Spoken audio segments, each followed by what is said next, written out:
This video is brought to you by Kizer Knives.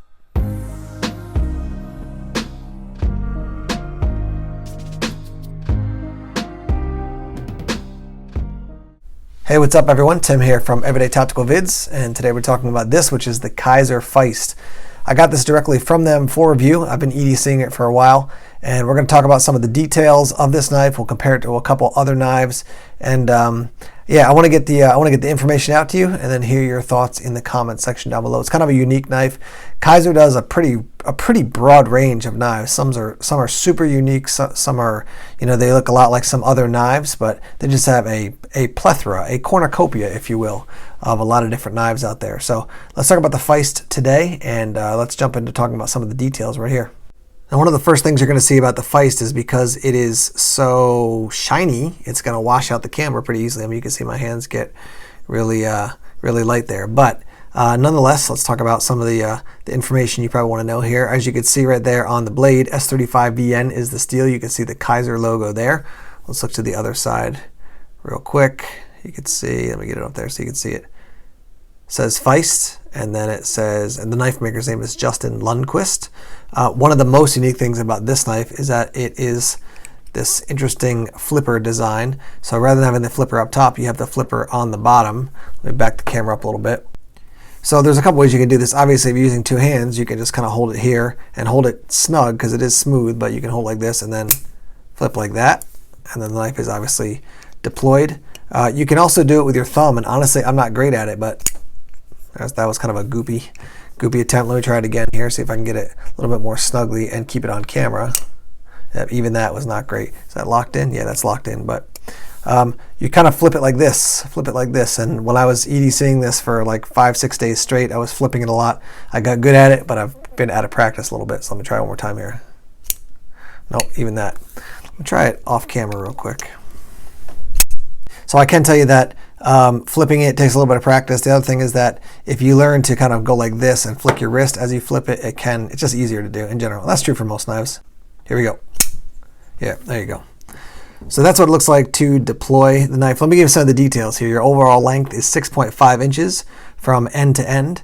You got a blade length of 2.875 inches. Blade thickness right there of 0.12 inches. It is a drop point knife. Hollow grind, stone wash, plain edge, obviously no serrations. Handle length right here is 3.625 inches. Handle thickness, 0.44 inches. 2.68 ounces, I should say. Again, S35VN, and then 6AL4V titanium is your steel for the rest of the knife here. So take a look and see. I mean, it's a very sleek looking knife. That's one of the things I like most about it, is that it's just very subtle, very sleek. Pocket clip, let me close it up here so I don't stab myself, but the pocket clip rides nice and deep, as you can see. I mean, you can imagine that in your pocket. It was quite snug, so I kind of had to pop this out a little bit with my finger and then slide it in, put it in my pocket. You can see right there on the pivot, just kind of a cool design. Same thing on the other side. Pocket clip is going to be, as you can see here, only tip up and only right hand carry, but that's just something that you should probably know about. So let me talk through some of my experience with the knife right here.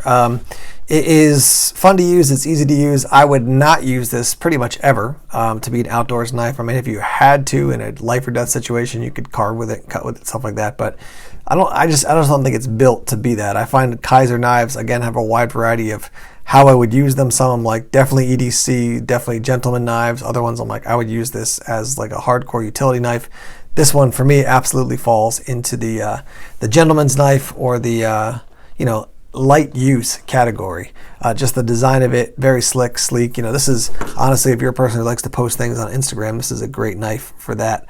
You know, snap a photo of this with your cool flashlight, and yeah, it's gonna look cool. So as you can see, like I said before, you can kind of wash this out the camera just because it's so shiny. Showing the other side here. So this is it. Let me get that stop to shake. It does have a frame lock, so that's your locking mechanism. Again, that's a preference thing. Different people like different types of locking mechanism.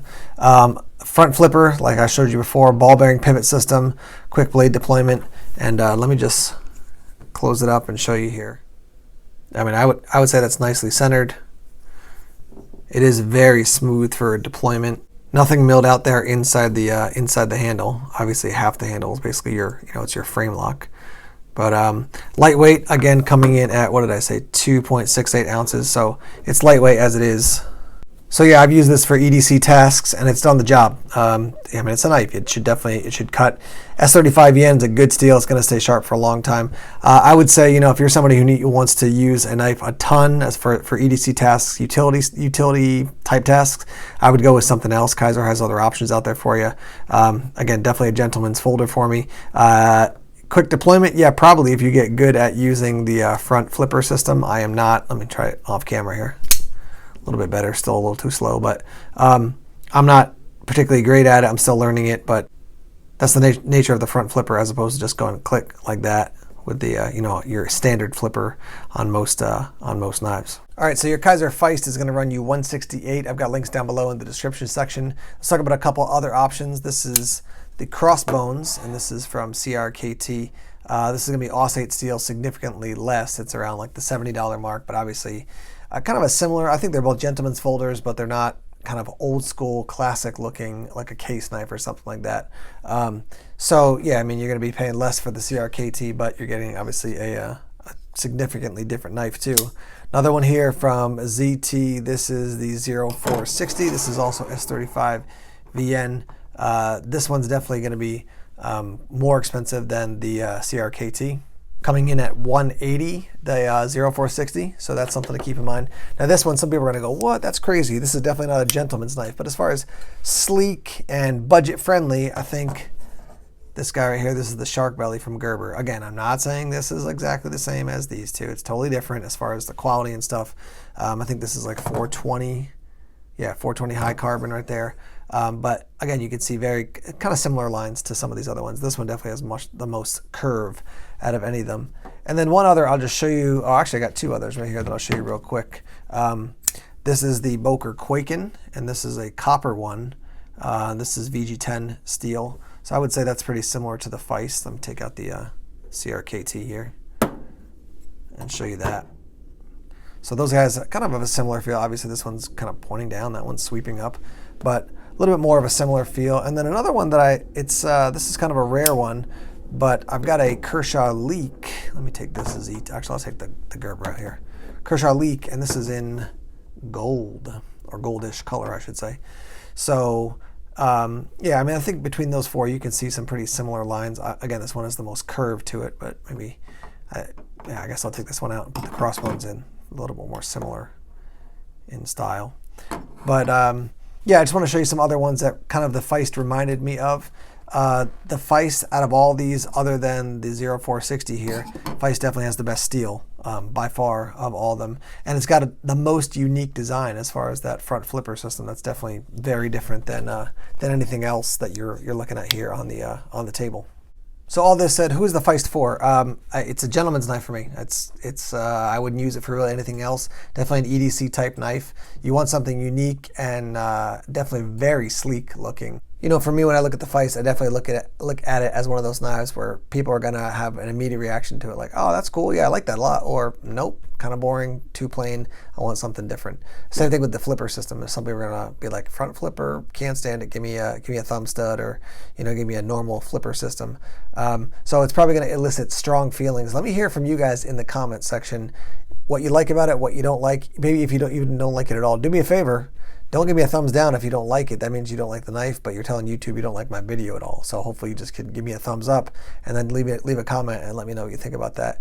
And I will tell you, since I've been partnering with Kizer for a bit here, I'm passing information back on to those guys to say, hey, here's what people are saying about the different knives that are out there. But once again, we'll be talking about the Kizer Feist Frame Lock 168 over at Blade HQ.